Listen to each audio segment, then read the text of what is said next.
afternoon speaking with Paul Manousos, a singer-songwriter in the San Francisco Bay Area. Paul, could you give us a little bit of your background, how you grew up and how you decided to become a musician?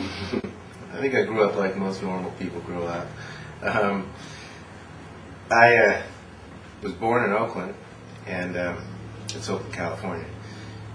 Moved to the suburbs when I was about 4 years old. Grew up there.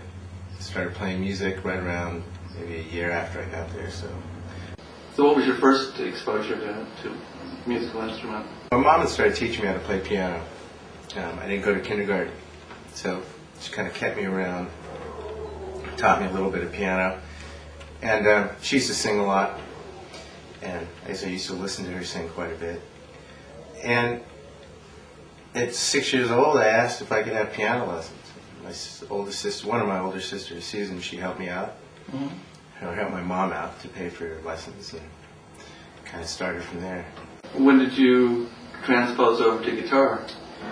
We kind of always had a guitar hanging out at the house. You know, I had come from a big family, and one or two of my siblings, you know, were always trying to play some instrument. So there's kind of like instruments strewn throughout the house, and an acoustic guitar. I think it was a Carlos guitar or something. You know, the action was horrible. Right, yeah. Really high off the neck. Right. You know, really. That's what weeds out the first set of guitar players. It's like, you can't play this. I knew that it was the only guitar I was going to have, so I worked hard playing it as best I could. Intonation was a little off, but I tried to correct that by singing with it. What was the point that you thought, hey, maybe I could start doing this for a living, or I want to do this as a living? I played in front of 7,500 people at the Concord Pavilion, opening up for Buck Owens and Dwight Yoakam. And you asked when I knew what I wanted to do. That was the day I knew.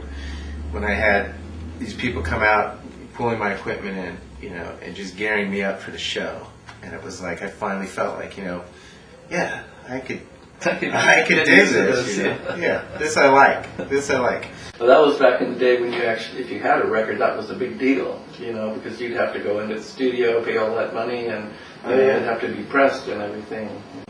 Well, I mean, I think today it's still a big deal, you know. I mean, you can record a record at your house, but in all honesty, it doesn't sound. It's kind of it's not as much sound as it's, you know. It's also the essence of what you're doing, you know.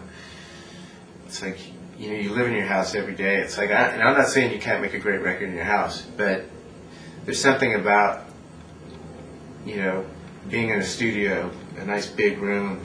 It's, you know, somewhat ethereal in some ways. And you know, the professionals are there. And there's so much music before you, you know. Right. There's a lot going on in that room, you know. Yeah, there definitely is a bit of magic when you go into a place that's what they do. Totally. Yeah. You know, it sounds different. Yeah.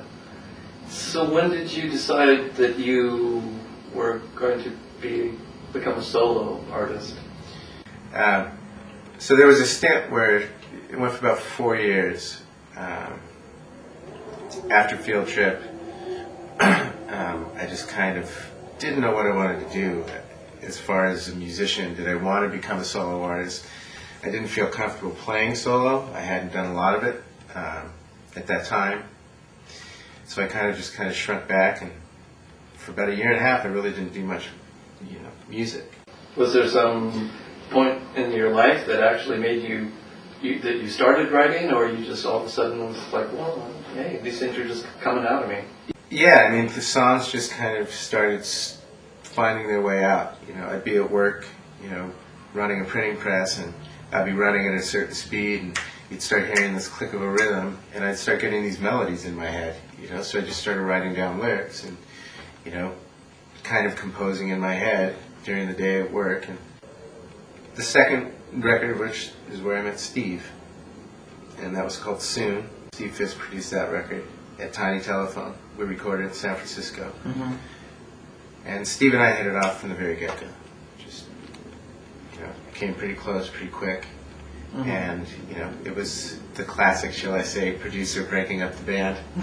You know, the story goes, about 4 months after Soon was released, Steve asked me to come pay him a visit up in Seattle, and we recorded some tracks at his house.